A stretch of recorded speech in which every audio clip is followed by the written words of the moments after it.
With that, I hand over the floor to Foreign Secretary. Sir. Thank you, Ranbir. Good evening. Thank you all for joining for this briefing. You would have perhaps seen some information related to developments since late last night, early this morning, which has been put out by the Ministry of Defense. Just in case it has been missed, I will request Colonel Sophia Qureshi and Wing Commander Vyomika Singh to just update you and fill you in on the details. Thank you, sir. Operation Sindoor पर 7 मई 2025 को हुई press conference के दौरान भारत ने अपनी प्रतिक्रिया को केंद्रित, संतुलित और गैर उत्तेजक बताया था। यह विशेष रूप से स्पष्ट किया गया था कि पाकिस्तानी सैन्य ठिकानों को निशाना नहीं बनाया गया। साथ ही दोहराया गया कि भारत में किसी भी सैन्य लक्ष्य पर हमले का उचित जवाब दिया जाएगा। 7 से 8 मई 2025 की रात को पाकिस्तान ने उत्तरी और पश्चिमी भारत में स्थित कई सैन्य ठिकानों को, जैसे कि अवंतीपुरा, श्रीनगर, जम्मू, पठानकोट, अमृतसर, कपूरथला, जालंधर, लुधियाना, आदमपुर, भटिंडा, चंडीगढ़, नाल, फलौदी, उत्तरलाई और भुज पर ड्रोन और मिसाइलों से हमला करने का प्रयास किया। इन हमलों को इंटीग्रेटेड काउंटर यूएस ग्रिड और वायु रक्षा प्रणालियों द्वारा निष्क्रिय कर दिया गया। इन हमलों का मलबा कई स्थानों से बरामद हुआ, जो कि पाकिस्तानी हमलों का प्रमाण है। On the night of 7th May 2025, Pakistan attempted to engage a number of military targets in northern and western India using drones and missiles. These places included Avantipura, Srinagar, Jammu, Pathankot, Amritsar, Kapurthala, Nal, Jalandhar, Ludhiana, Adampur, Bhatinda, Chandigarh, Falodi, Uttarlai, and Bhuj. These were neutralized by the integrated counter unmanned aerial system and other air defense systems. The debris of these attacks is now being recovered from a number of locations that prove the Pakistani attacks. आज सुबह भारतीय सशस्त्र बलों ने पाकिस्तान के कई स्थानों पर वायु रक्षा रडार और प्रणालियों को निशाना बनाया। भारत की प्रतिक्रिया समान क्षेत्र में समान तीव्रता के साथ की गई।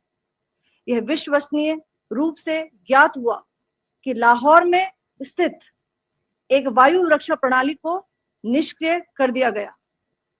Today morning, Indian Armed Forces targeted air defense radars and systems at a number of locations in Pakistan. Indian response has been in the same domain with the same intensity as Pakistan. It has been reliably learned that an air defense system at Lahore has been neutralized. Pakistan ने नियंत्रण रेखा पर आकरण गोलीबारी की तीव्रता बढ़ा दी है, जिसमें कुपवाड़ा, बारामूला, उरी, पुंछ, मेंढर और राजौरी क्षेत्रों में मोर्टार और भारी तोपखाने का इस्तेमाल किया जा रहा है। Pakistan has increased the intensity of its unprovoked firing across the line of control using mortar and heavy calibre artilleries in areas in Kupwara, Baramulla, Uri, Poonch, Mendhar and Rajouri sectors in Jammu and Kashmir. 16 innocent lives have been lost, including 3 women and 5 children, due to the Pakistani firing. Here too, India was compelled to respond to bring mortar and artillery fire from Pakistan to a halt. Indian Armed Forces reiterate the commitment to non-escalation, provided it is respected by the Pakistan military. Jai Hind.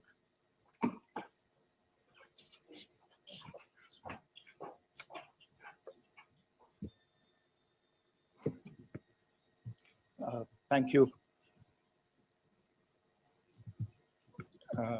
Friends, this is as I said, further to the briefing that was provided yesterday and some of the updates that have been just provided by Colonel Qureshi and Wing Commander Singh. I thought that we would just put some of the aspects related to the events that started on 22nd April with the barbaric terror attack in Pahalgam into further context, because there is a certain amount of commentary that has happened with regard to the events since then. And more than the commentary, there has been a lot of disinformation that has been directed at us from across the border. So a few things that I would like you to keep in mind. First of all, there is mention on all sides of escalation. I think the first point that you have to keep in mind is the attack of 22nd April in Pahalgam is the original escalation. ये जो सिलसिला है जो हम देख रहे हैं आज की घटनाओं को लेके, ये 22 अप्रैल के पहलगाम के हमले से शुरू हुआ है. एस्केलेशन वहां पे हुआ है और उस एस्केलेशन का जवाब भारतीय सेना ने, भारतीय फौज ने कल अपने एक्शन से दिया है. Secondly, I want to invite your attention to the involvement of the group calling itself the Resistance Front in these attacks. I pointed this out yesterday that this is a group that is a known front for the well-known Pakistan-based terrorist organization, Lashkar-e-Taiba. The group has been reported earlier. I mentioned to you about the Indian authorities providing information to the UN 1267 Sanctions Monitoring Committee. In fact, we are going to be meeting with the team again very soon, and we will be providing an update to the information that we have provided earlier. But what is interesting, दिलचस्प बात यह है कि संयुक्त राष्ट्र की सुरक्षा समिति में जब पहलगाम के हमले को लेके एक प्रेस वक्तव्य जारी करने की बात चल रही थी, तो आप सोचिए किस देश ने टीआरएफ का, द रेजिस्टेंस फ्रंट का उसमें मेंशन किया जाना, उसको अपोज किया, पाकिस्तान ने. This was after the fact that the TRF claimed responsibility for this attack not once but twice, within a few hours after the incident on the 22nd of April, and then again on the morning of 23rd April. And it is perhaps only after the full gravity of the incident was realized by its masters and handlers across the border that it was managed to back off from this claim. Obviously, that retraction doesn't convince anybody. तीसरी चीज जो मैं आपसे कहना चाह रहा था, और कर्नल कुरैशी और विंग कमांडर सिंह ने कल भी बड़े स्पष्ट शब्दों में और आज भी आपसे ये बात साझा की है. जो भारतीय रिस्पॉन्स है वो नॉन एस्केलेटरी है, प्रिसाइज है, सटीक है, मेजर्ड है और कंसिडर्ड है. Our intention has not been to escalate matters. We are only responding to the original escalation, as I said, and our response has been targeted, precise, controlled and measured. Only no military targets have been selected. Only terrorist infrastructure in Pakistan has been hit. Now, there are, as I said, a number of issues that have been raised in commentaries, and there's a lot of, as I said, unfounded disinformation and fabrication that has come from across the border. And I would just like to use this opportunity to set the record straight on some of these issues. The first of these is Pakistan trying to wash its hands off any and all involvement with terrorism. I think the Pakistani information minister said there are no terrorists in Pakistan. And I think he was challenged on that in the television program that he was appearing on. But even if I partially repeat myself from yesterday, I think Pakistan's reputation as the epicenter of global terrorism is rooted in a number of instances where concrete evidence is available, not just to India, but to governments and authorities and agencies around the world. There are several terrorist attacks around the world where Pakistani fingerprints have been found. I don't need to belabor the point with regard to this audience about where Osama bin Laden was found and who called him a martyr. Pakistan has also for decades pursued cross-border terrorism into India with impunity. And as I said yesterday also, in order to deliberately mislead the international community, they claimed that the terrorist Sajid Mir was dead.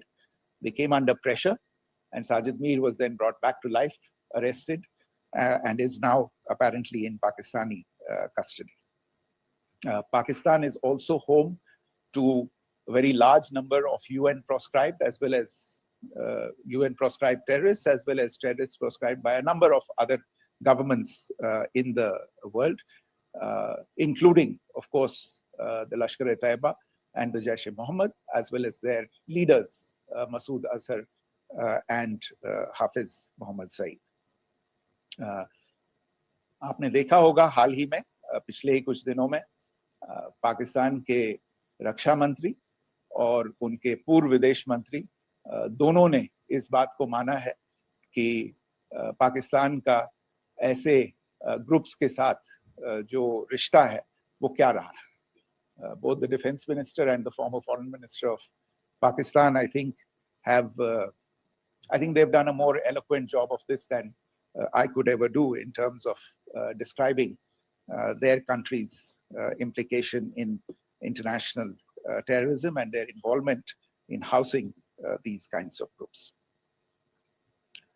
दूसरा जो विषय है वो है पाकिस्तान का जो एक दावा है कि एक इंटरनेशनल impartial investigation होना चाहिए, एक joint investigative committee होनी चाहिए. These calls for jointly investigating this heinous and barbaric attack in Pahalgam.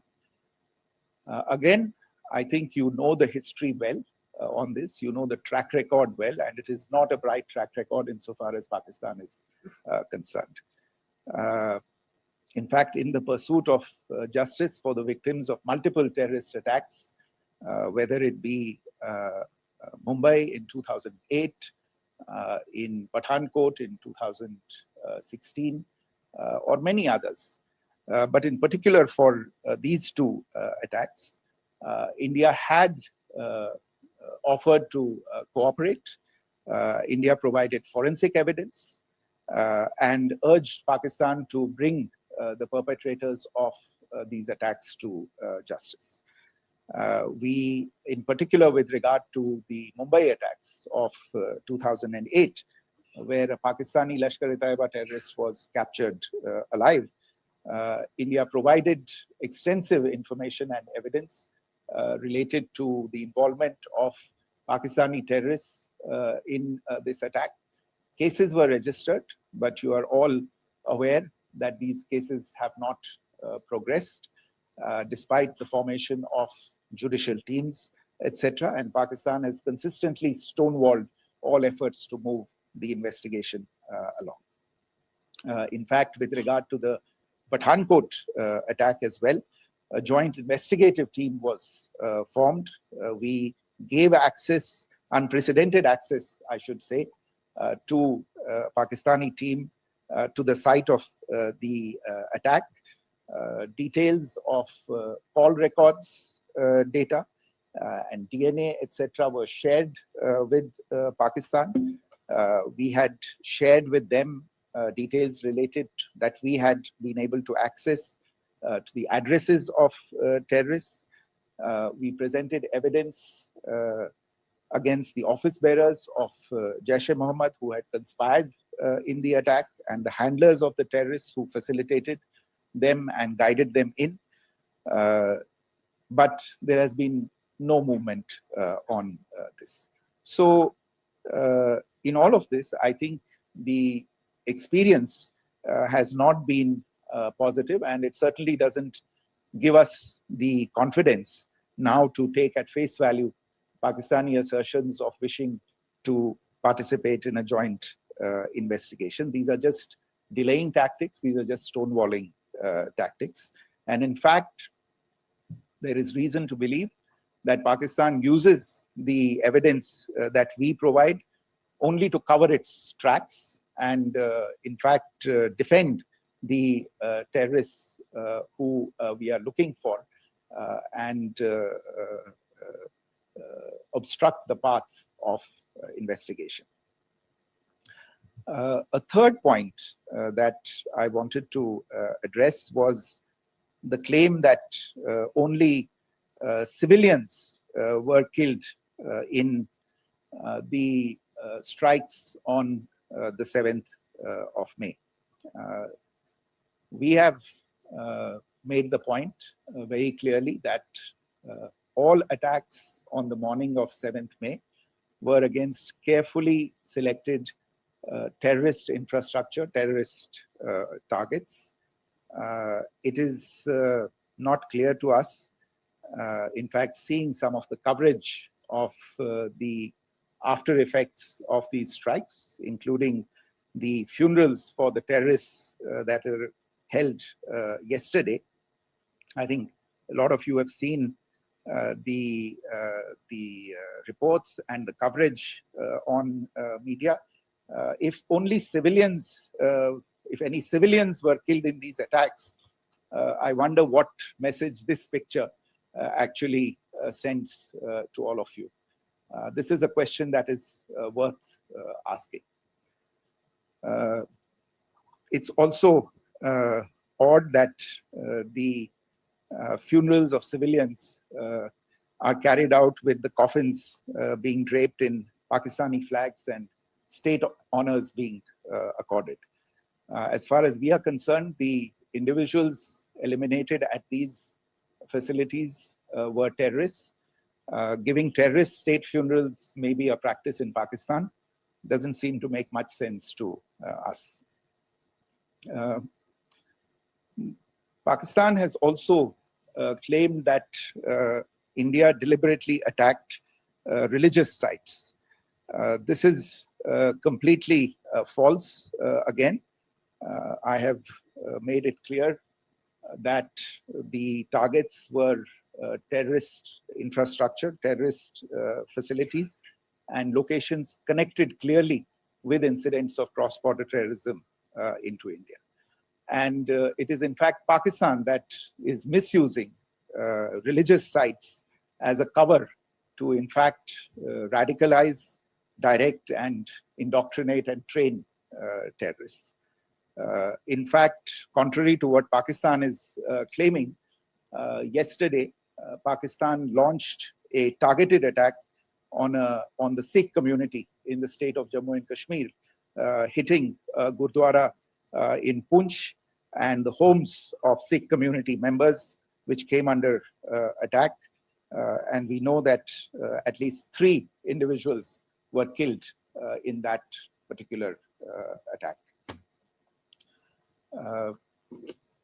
Pakistan is also making attempts to, in fact, just to add to this point, the retaliatory action that Pakistan has taken, in fact, is impacting civilians. I showed you the picture of the Gurdwara and the Sikh community members who were killed in this.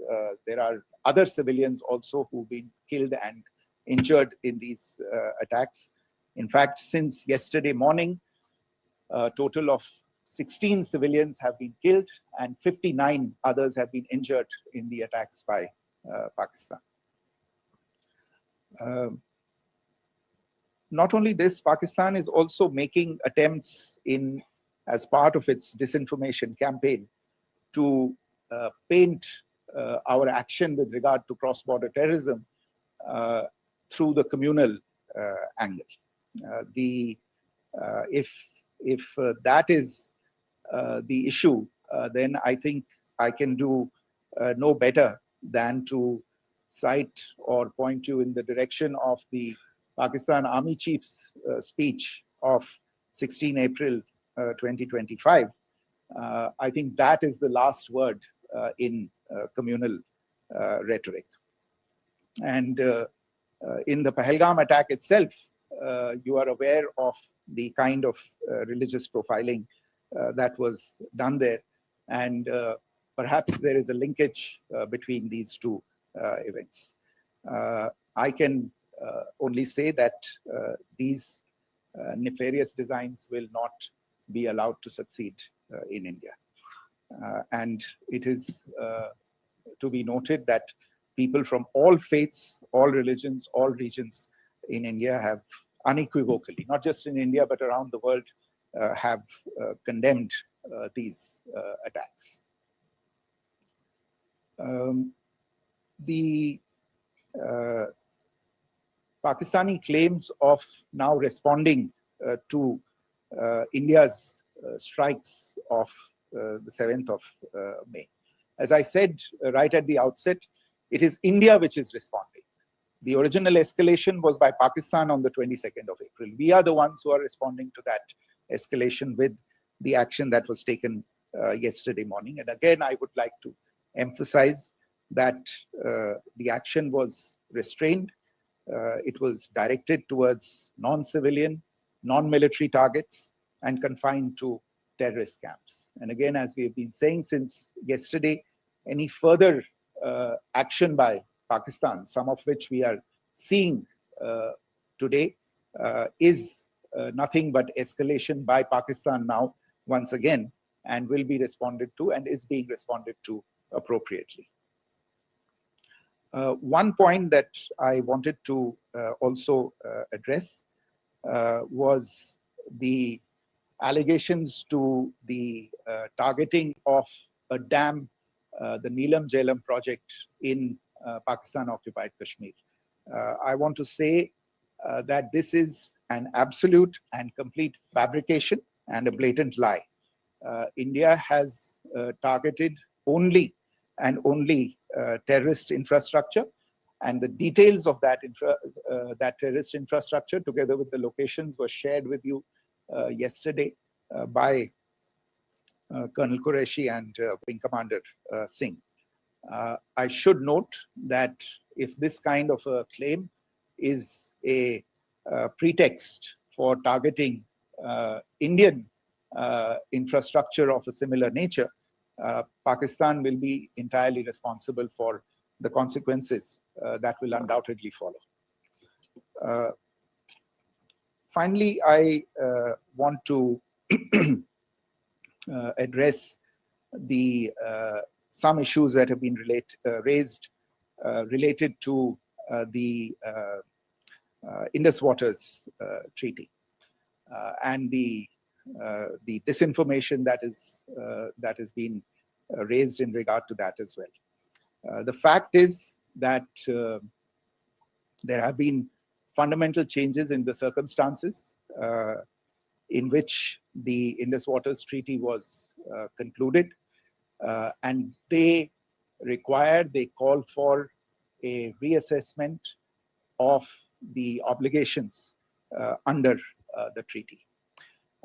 Over the last year and a half to 2 years, India has been in communication with the government of Pakistan, requesting for negotiations to discuss modification of the treaty.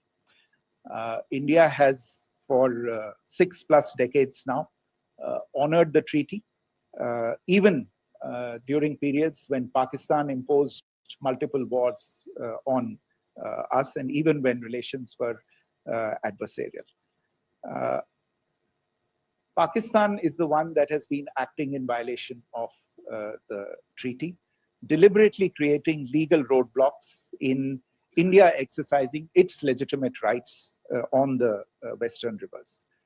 Any projects that India sought to build on the Eastern rivers, and even on the Western rivers, which we are allowed to by the treaty, were always challenged by Pakistan, thereby hampering our rights to utilize our legitimate waters under the treaty. In fact, if you see the preamble of the treaty itself states that the treaty was concluded in a spirit of goodwill and friendship. Mark those words, concluded in a spirit of goodwill and friendship. ये भारत का धैर्य और भारत की सहनशीलता है जो 65 साल से हम इतनी प्रोवोकेशन के बावजूद इस ट्रीटी को निभा रहे हैं. However, as has been made clear earlier as well, Pakistan has not responded to our requests to enter into negotiations for a reassessment of the obligations under the treaty. A number of conditions have changed. This is a treaty that was based on the engineering techniques of the 50s and the 60s. We are living through the first quarter of the 21st century. Technological changes and technological advancements have to be taken into account. There are demographic changes. There are climate changes that have taken place. There is the imperative of clean energy. And of course, the terrorism that Pakistan has wreaked in the state of Jammu and Kashmir itself has hampered India's ability to exercise its rights under the treaty. Pakistan's persistent refusal to respond to our requests to enter into government-to-government negotiations on the modification of the treaty is, in a sense, itself a violation of the treaty. And therefore, India has taken the step of putting the treaty in abeyance until Pakistan abjures irrevocably its support for cross-border terrorism. Maybe I'll stop there. I mentioned earlier yesterday as well that this is an evolving situation. I would therefore ask all of you to be considerate and restrained. It will not be possible for us or my colleagues from the armed forces to share operational details at this point in time. Beyond that, if you have any questions, may I have time for only a few, and I'll try to answer those questions. Okay, I give the floor to Rishabh. Secretary, good evening. This is Rishabh from Times Now. I just wanted to understand, as per the press release that has been released earlier today, it says that we have successfully hit at the air defense of Lahore. Does it give our forces a better chances if in case of further escalation? And are there other air defense places as well at strategic location that were targeted? Rishabh, you are violating the first rule that I set out at the end of my remarks. The press release that has been issued by the Ministry of Defense today speaks for itself. It is related to operational matters. It's been released by the Ministry of Defense. As more information becomes available, it will be released at the appropriate time. Once again, please don't go into operational details at this point in time, because this is a constantly evolving situation. Yeah, go ahead. Foreign Secretary Smita Sharma, just wanted to ask, the Pakistani Minister Ishaq Dar in an interview has claimed that the national security advisors of India and Pakistan have spoken to each other. If you could confirm or deny, and is complete severance of diplomatic ties with Pakistan also on the table? I have no information with regard to contacts between the two national security advisors.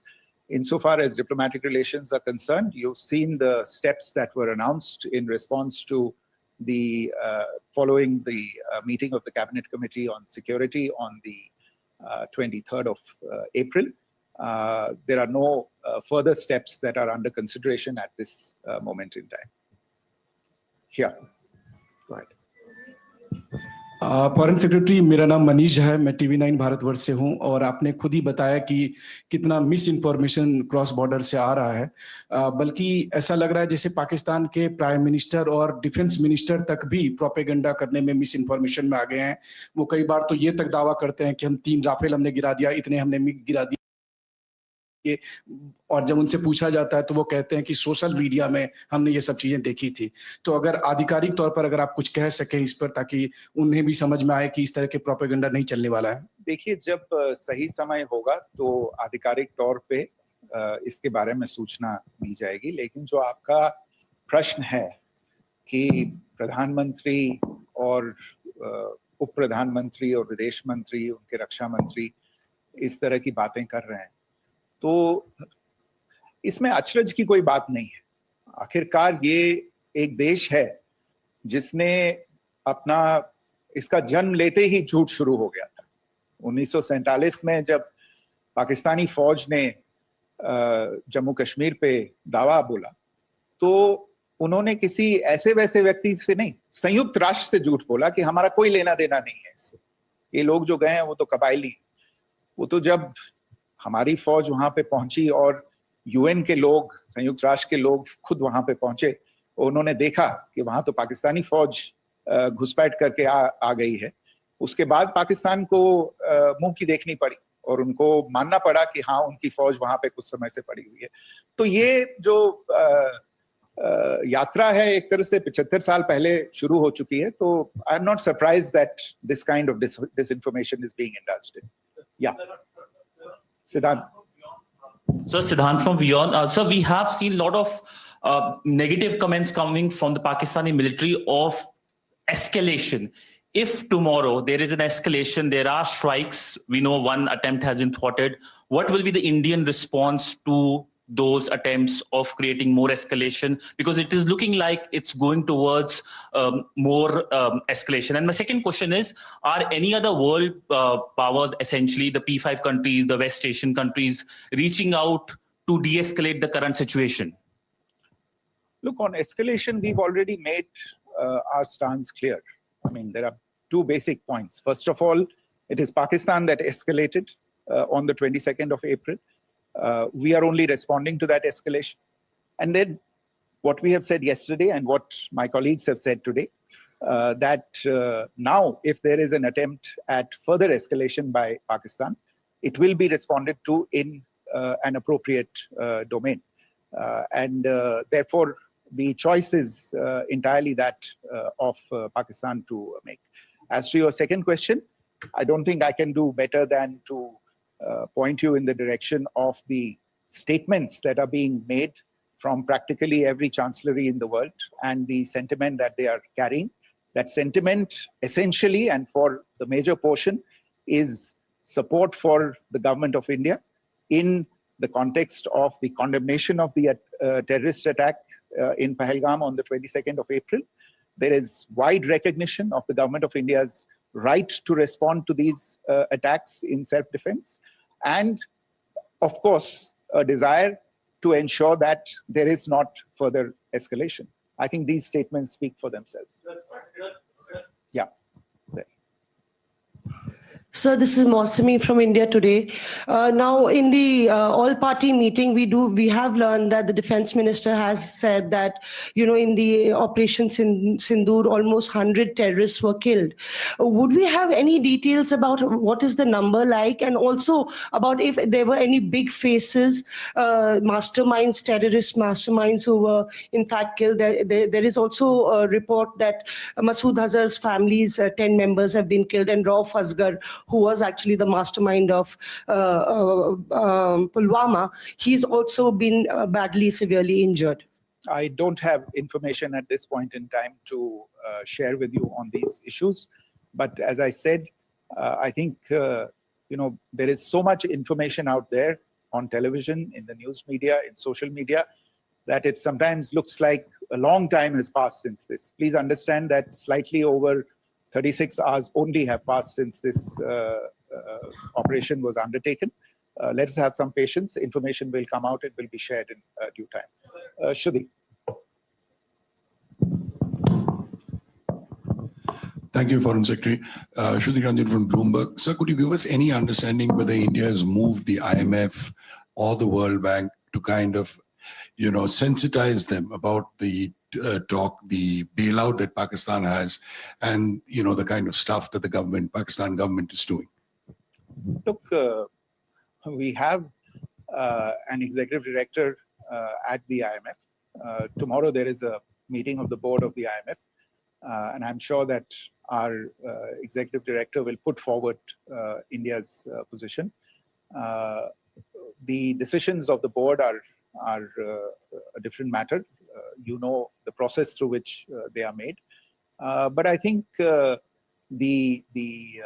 case with regard to Pakistan should be self-evident to those people who generously open their pockets to bail out this country. And since you are from Bloomberg, I think you would have the data on how many IMF bailout programs have been, very good, thank you, have been sanctioned in the space of the last 3 decades. And I think you would also have an idea of how many of those programs have actually reached successful conclusion. Probably not many. So I think this is a decision that board members have to take by looking deep within themselves and looking at the facts. So we can, one last question, sir. Yeah. One last question. Foreign Secretary, I'm Siddhant from CNN News 18. I would like to know, since it's an opportunity to speak to you, I would like to know the response coming from United States since last 3 weeks. Saudi Arabia, Qatar. In fact, Prime Minister Modi spoke to Qatar before the strikes that evening. Perhaps how do you read the support coming from these countries? Perhaps traditionally they were seen on the other side. This time around, their statements are strong worded. In fact, India-Saudi joint statement also had a very strong condemnation, strong worded condemnation. United States at all level have condemned the attack and have extended support. In fact, Saudi Deputy Foreign Minister is in India. He just met EMS Jaishankar. Also, if you could shed some light on his visit, his meeting with EMS Jaishankar. In fact, we have also been told that he met Prime Minister Modi. Thank you. Look, all the countries that you named and many others, we have been in touch with them. The Prime Minister has spoken to a large number of world leaders. A large number of world leaders have called him, as have called the External Affairs Minister. As we speak, there are conversations going on today as well with world leaders. And your assessment or conclusion of the general tenor of these messages is very much on point. And I think this is a recognition of the fact, firstly, of the barbaric nature, the unprecedented nature and character and features of the attack in Pahalgam, and a recognition of India's right to respond to this. And also a recognition of the fact that in responding, we have been nothing but responsible and have done so in a restrained, in a measured, and in a non-escalatory manner. I think that counts for something. People have taken that into account, and that is what is explaining the kinds of reactions that we are seeing. And we appreciate the sentiments and the statements that have been made by the vast majority of world leaders. Yes, the Saudi Minister of State for Foreign Affairs is in Delhi. He had a meeting with the External Affairs Minister earlier today. I don't have further details at this moment, but if there are details, the ministry will share them at some point with you. Thank you. I think that's all we have time for today. We'll join you again soon. Thank you all. Thank you.